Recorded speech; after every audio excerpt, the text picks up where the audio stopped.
Bab 197, Pacarmu Murah. Jordan teringat Hailey pada saat ini. Hailey adalah seorang wanita materialistis dan berpikiran uang yang tidak akan ragu-ragu untuk meninggalkan suaminya begitu dia tidak punya uang.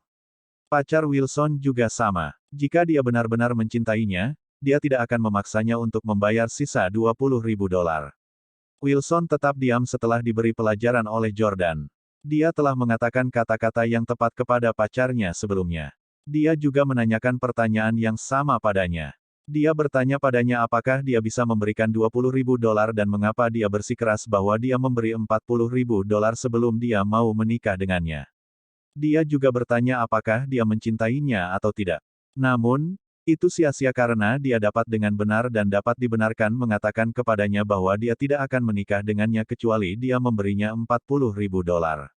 Dia bahkan menuntut agar dia membeli rumah itu secara penuh atas namanya. Russell menyesap anggur, meletakkan gelasnya, dan berkata, "Jordan, apa yang kamu lakukan? Anda tidak hanya tidak membantu Wilson, tetapi Anda juga bahkan mendorongnya untuk tidak memberi pacarnya 1 sen pun." Petik 2. Bukankah kamu memaksa mereka untuk putus? Tidakkah kamu tahu bahwa kamu seharusnya tidak memutuskan pasangan yang baik? Jordan bertanya kepada Russell, apakah menurut Anda menuntut dia untuk memberikan rumah, mobil, dan hadiah uang sebesar $40.000 sebelum dia mau menikah dengannya, masuk akal? Petik 2. Russell berkata, tentu saja itu masuk akal. $40.000 adalah jumlah yang cukup kecil. Jika saya berada di tempatnya, saya akan memberikan setidaknya $200.000. Petik 2. Kamu bahkan tidak memiliki rumah. Bukankah pacarmu akan menderita setelah menikahimu? Jika Anda bahkan tidak mampu membeli puluhan ribu dolar, Anda pecundang. Petik 2. Hanya pria yang tidak mampu yang akan membenci gagasan memberikan uang kepada pasanganmu sebelum menikah. Jordan hanya bisa mencibir. Russell kaya, jadi tentu saja, dia akan senang mengatakan itu. Jika Jordan benar-benar orang miskin, dia mungkin benar-benar berpikir bahwa apa yang dikatakan Russell masuk akal. Tetap saja, dia telah bertemu terlalu banyak tipe orang dan melihat terlalu banyak untuk diintimidasi oleh logika bengkok Russell. Jordan menunjuk Russell dan berkata, tidak heran gadis-gadis muda saat ini begitu materialistis dan membenci pria yang seumuran dengan mereka. Mereka semua telah dicuci otak oleh orang tua sepertimu. Petik 2. Pria tua kaya seperti Anda yang memegang posisi sosial tinggi terus-menerus menanamkan pemikiran seperti itu kepada wanita muda dengan mengatakan kepada mereka bahwa mereka harus mengejar hal-hal mewah bahkan jika itu tidak sesuai dengan kemampuan mereka untuk melakukannya. Petik 2. Kalian kemudian dapat mengatasi kerugian menjadi pria yang lebih tua dan menjadi penjambret buayan. Russell Miller, awalnya saya mengira Anda adalah pengusaha yang bertanggung jawab secara sosial, tetapi sekarang saya menyadari bahwa Anda adalah orang yang tidak tahu malu. Petik 2. Russell juga agak kesal. Kamu, omong kosong. Anda tidak punya uang dan tidak kompeten, tetapi Anda menyalahkan orang lain. Jika Anda mampu, siapa yang akan mampu merebut istri Anda? Russell merasa cukup malu, tetapi kata-kata Jordan telah memukul paku di kepalanya. Dalam beberapa tahun terakhir, dia berkencan dengan banyak wanita muda dan cantik, termasuk beberapa yang memiliki suami atau pacar, semua berkat kekayaan dan statusnya. Beberapa dari mereka bahkan sangat mencintai pasangannya. Seperti yang dikatakan Jordan, Russell akan berbicara tentang villa mahal, mobil sport, tur perjalanan, dan barang mewah kelas atas dari waktu ke waktu. Dia akan memberitahu para wanita ini bahwa mereka harus memiliki harta benda ini atau mereka akan menjalani hidup mereka dengan sia-sia. Dia juga mengatakan kepada mereka bahwa mereka tidak boleh menikah dengan pria yang tidak bisa memberi mereka hal-hal ini. Di bawah pengaruh halus, Russell tidak perlu berusaha keras untuk mengadili para wanita itu sama sekali. Setelah menanamkan pikiran-pikiran itu dalam diri para wanita itu, hanya masalah waktu sebelum mereka akan tidur dengan mereka. Faktanya, Russell telah menggunakan metode yang sama untuk membujuk Victoria dan meyakinkannya untuk menjadi wanitanya. Itu belum semuanya. Selama 3 tahun Victoria menjadi kekasihnya, Russell juga terus-menerus menanamkan pemikiran itu ke dalam benak Victoria dan mengatakan kepadanya bahwa dia harus menikah dengan pria yang cakap. Itulah alasan Russell begitu yakin bahwa Victoria dan Jordan tidak akan bertahan 6 bulan. Mampu. Jordan secara alami mampu, dan dia sangat baik dalam seni bela diri, pertempuran, piano, dan bidang lainnya. Namun, Itu didasarkan pada premis bahwa dia telah melalui pelatihan profesional dan bekerja sangat keras. Apa yang bisa dicapai oleh pria biasa berusia 20-an seperti Wilson di usia yang begitu muda? Jordan bertanya kepada Russell, apa yang bisa Anda lakukan ketika Anda berusia 20-an? Russell tidak mengatakan apa-apa kali ini karena dia tidak memiliki apa-apa atas namanya di usia 20-an. Dia hanya perlahan menjadi terkenal ketika dia berusia sekitar 40 tahun. Jordan memandang Wilson dan bertanya, sudah berapa tahun kamu berkencan dengan pacarmu? Apakah kalian pergi ke perguruan tinggi yang sama? Jika demikian, saya sarankan Anda mendiskusikan hal ini dengannya lagi. Jika dia memutuskan untuk menyerah pada hubungan Anda demi $20.000, Anda tidak membutuhkan wanita seperti dia. Wilson menggelengkan kepalanya dan berkata, tidak, saya bertemu pacar saya di Kencan Buta. Dia berasal dari keluarga sederhana dan tidak memiliki tingkat pendidikan yang tinggi juga. Dia dulu bekerja sebagai asisten penjualan di toko pakaian, tapi sekarang dia menganggur. Jordan tertegun sejenak karena dia jelas lebih rendah dari Wilson dalam hal status sosial. Jordan bertanya, dia pasti cantik, kan? Wilson mengangguk malu. Jordan menghela nafas. Lagi pula pria yang membiarkan kecantikan seorang wanita menguasai kepalanya. Jordan tidak pada tempatnya untuk mengkritiknya karena dia juga mencintai wanita cantik. Bolehkah aku melihat beberapa fotonya? Jordan sedikit penasaran tentang wanita seperti apa yang akan mendorong seorang lulusan perguruan tinggi untuk bersujud kepada orang lain untuk mendapatkan cukup uang bagi keluarganya hanya agar dia bisa menikahinya. Wilson mengeluarkan teleponnya dan menunjukkan kepada Jordan beberapa foto pacarnya, yang menurut Jordan sebenarnya agak rata-rata. Mungkin karena Jordan berkencan dengan wanita cantik seperti Hailey dan Victoria, standarnya telah dinaikkan.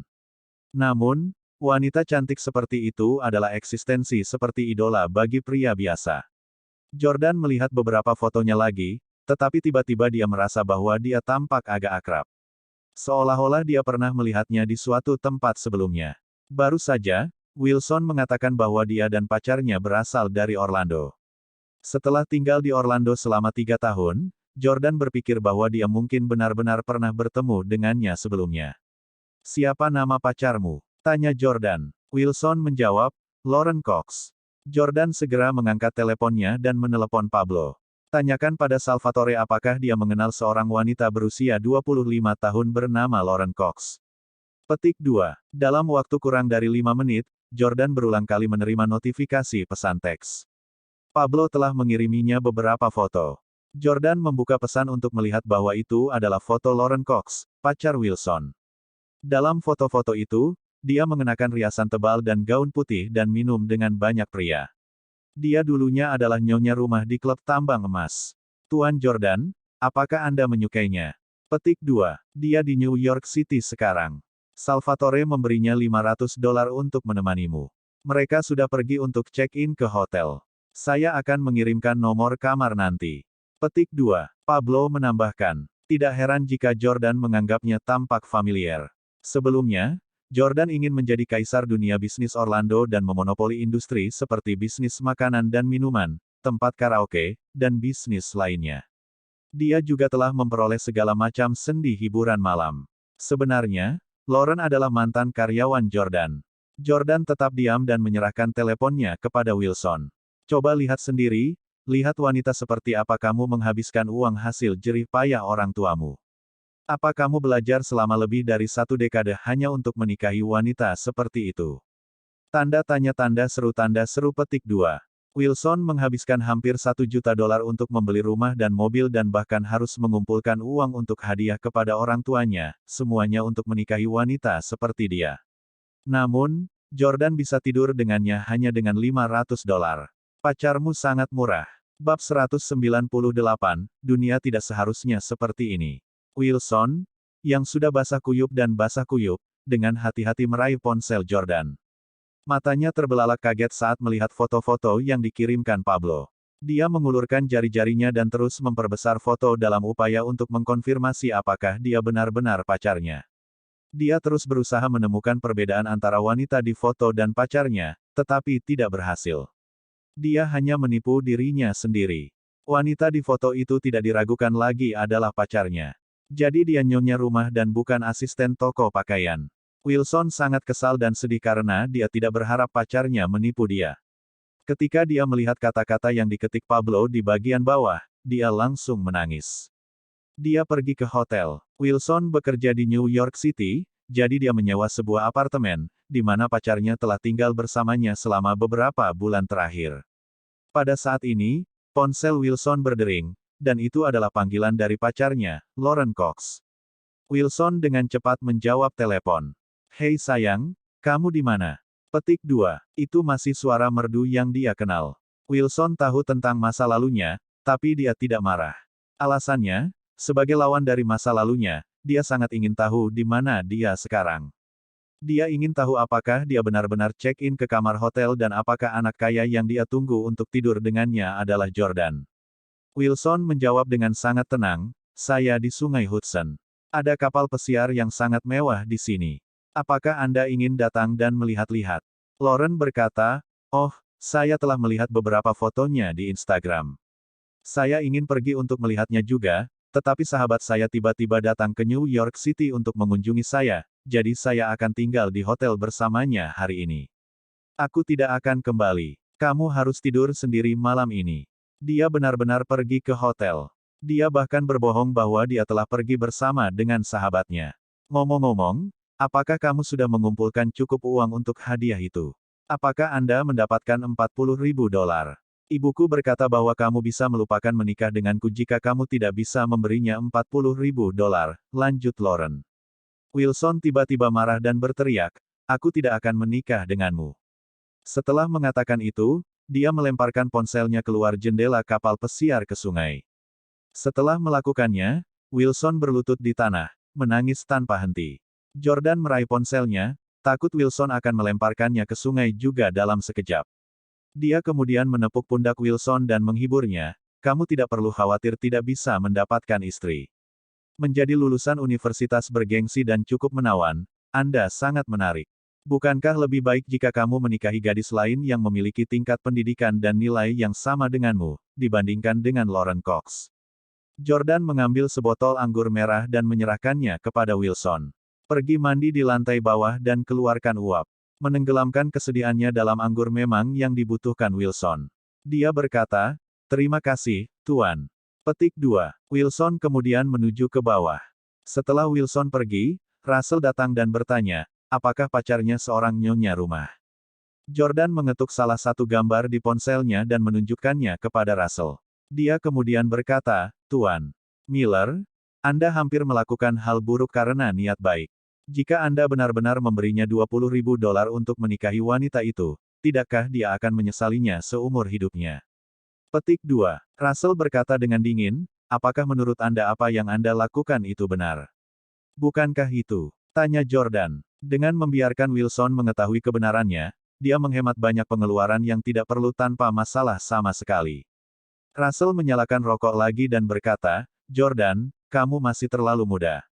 Biarkan saya memberitahu Anda seperti apa dunia ini." Petik 2. Bahkan jika gadis itu dulunya adalah seorang nyonya rumah, tidak ada salahnya mereka menikah. Petik 2. Kamu seharusnya bisa mengatakan bahwa Wilson menyukai gadis-gadis cantik, dan anggota keluarganya pasti juga memperkenalkan banyak gadis dengan tingkat pendidikan yang sama dengannya, tetapi mengapa dia tidak setuju untuk mengencani mereka? Kenapa dia bersikeras pada gadis ini? Itu karena dia cantik. Bayangkan saja jika ada seorang gadis yang juga cantik dan seperti dia, adalah lulusan universitas bergengsi yang juga menghasilkan beberapa ribu dolar sebulan dan juga berasal dari latar belakang keluarga yang sama dengannya. Biarkan aku bertanya padamu, mengapa gadis seperti itu menyukai Wilson? Apa kau tahu berapa banyak pilihan yang bisa dimiliki gadis seperti itu? Wilson hanya bisa pantas mendapatkan wanita seperti pacarnya jika dia menginginkan wanita cantik. Wanita cantik dari keluarga bangsawan hanya milik orang kaya dan berkuasa seperti kita. Jika masing-masing dari kita memiliki 10 wanita seperti itu, orang-orang itu tidak akan bisa mendapatkan satu pun. Ini adalah kenyataannya. Russell tampaknya benar-benar sedikit mabuk. Sejak mereka menaiki kapal pesiar, dia merasa Jordan menekannya. Dia tidak ingin membiarkan Jordan meminumnya, jadi dia minum. Meskipun kata-kata Russell membuat Jordan tidak senang, dia tahu bahwa Russell benar sekali. Situasi masyarakat saat ini memang seperti itu. Russell menuangkan minuman lagi untuk dirinya sendiri dan terus berbicara. Apakah menurut Anda pacarnya tidak pantas mendapatkan rumah dan $40.000? Saya berani bertaruh 20 juta bahwa dengan kecantikan dan keterampilan gadis ini dalam membujuk pria, dia masih akan dapat menemukan pria yang bersedia memberinya barang-barang itu dan menikahinya setelah Wilson mencampakkannya. Ada lebih banyak wanita daripada pria akhir-akhir ini, dan wanita cantik lebih jarang. Jika kamu tidak ingin menikahinya, ada banyak orang yang akan menikahinya. Petik 2. Perempuan jarang ditinggalkan di rak. Hanya apakah mereka mau menikah atau tidak. Hanya pria yang pada akhirnya tidak dapat menemukan seseorang untuk dinikahi. Petik 2. Jordan menekankan tangannya ke meja dengan tenang. Dia tidak berdebat dengan Russell dan malah melihat ke depan dengan tatapan datar. Dia bergumam, dunia seharusnya tidak seperti ini. Masyarakat tidak seharusnya seperti ini. Melihat betapa emosionalnya Jordan, Russell menganggap bahwa itu membuktikan kebenaran kata-katanya. Baru saat itulah Russell merendahkan suaranya dan berkata kepada Jordan dari lubuk hatinya, "Nak, kamu baru saja bertanya kepadaku seberapa mampu aku ketika aku berusia 20 tahun. Petik 2. Seperti Anda, saya tidak punya apa-apa atas nama saya. Saat itu, ada seseorang yang saya cintai juga, tetapi dia tidak mau menikah dengan saya, jadi dia menikah dengan pria lain yang jauh lebih tua darinya." Petik 2. Sejak saat itu, ketahuilah bahwa hanya pria yang cakap, kaya, dan berkuasa yang bisa mendapatkan wanita yang mereka cintai. Jadi, saya menemukan seorang wanita kaya dan menjadi suaminya. Setelah bertahun-tahun bekerja keras, saya akhirnya melepaskan diri dari gelar yang merendahkan itu dan membuat nama untuk diri saya sendiri. Jordan, aku tahu Victoria sangat menyukaimu. Jika Anda masih Presiden S Corporation sekarang, saya tidak akan mencampuri urusan Anda. Saat kamu menikah, aku akan memberimu hadiah besar. Namun, jika Anda hanya seorang kurir-kurir, saya minta maaf, tetapi saya akan mengambil Victoria dari Anda terlepas dari apakah Anda mau atau tidak. Petik 2. Russell sudah mengatakan semua kata yang dia maksud dari lubuk hatinya. Namun, Jordan masih menekan tangannya ke meja dan tampaknya terganggu. Dia bergumam, dunia seharusnya tidak seperti ini. Bab 190